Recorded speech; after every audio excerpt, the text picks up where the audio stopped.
সপ্তগ্রাম বিধানসভায় বিশুদ্ধ পানীয় জল প্রকল্পের উদ্বোধন সাধারণের জন্য চলছে প্রবল গরম। আর গরমকালে জলের প্রয়োজন পড়ে সবচেয়ে বেশি। সাধারণ মানুষের কথা চিন্তা করেই হুগলির তৃণমূল সাংসদ রচনা বন্দ্যোপাধ্যায় তার এলাকা উন্নয়ন তহবিল থেকে সপ্তগ্রাম বিধানসভার অন্তর্গত বেতামোড়ে সৌরচালিত বিশুদ্ধ পানীয় জল প্রকল্প তৈরি করে দেন। মঙ্গলবার আনুষ্ঠানিকভাবে এই প্রকল্পের উদ্বোধন করেন সাংসদ।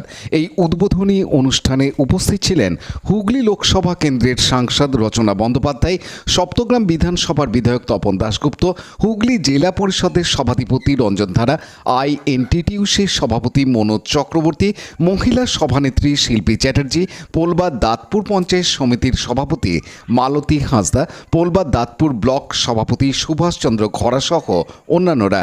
এদিন এই প্রসঙ্গে সাংসদ রচনা ব্যানার্জি জানান, গ্রামের দিকে তো মানুষ চিন্তাই করতে পারে 5 বছর আগে, যেটা আমাদের সাংসদ করছে।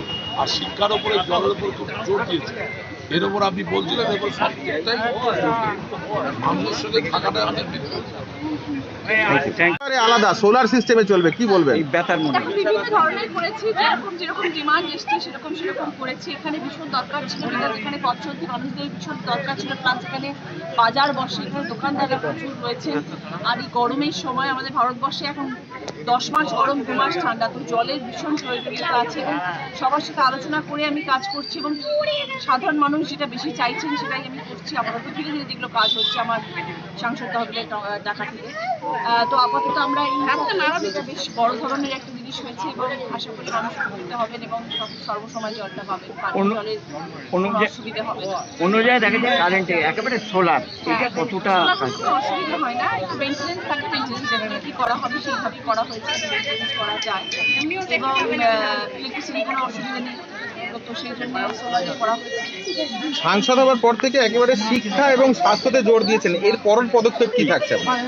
শিক্ষা স্বাস্থ্যটা নিয়ে এগোনোর ইচ্ছা, দেখো কাজ তো অনেক রকমের হয়, প্রচুর কাজ আছে, করবো হয়তো, কিন্তু একটা লক্ষ্য থাকা উচিত। আমার সেই লক্ষ্যটা হচ্ছে শিক্ষা এবং স্বাস্থ্য এবং পানীয় জল বলুন, স্বাস্থ্য পরিষেবা বলুন, নার্সিংহোম, হসপিটালস বলুন, খাবার দাবার বলুন, সবের মধ্যে স্বাস্থ্য রিলেটেড।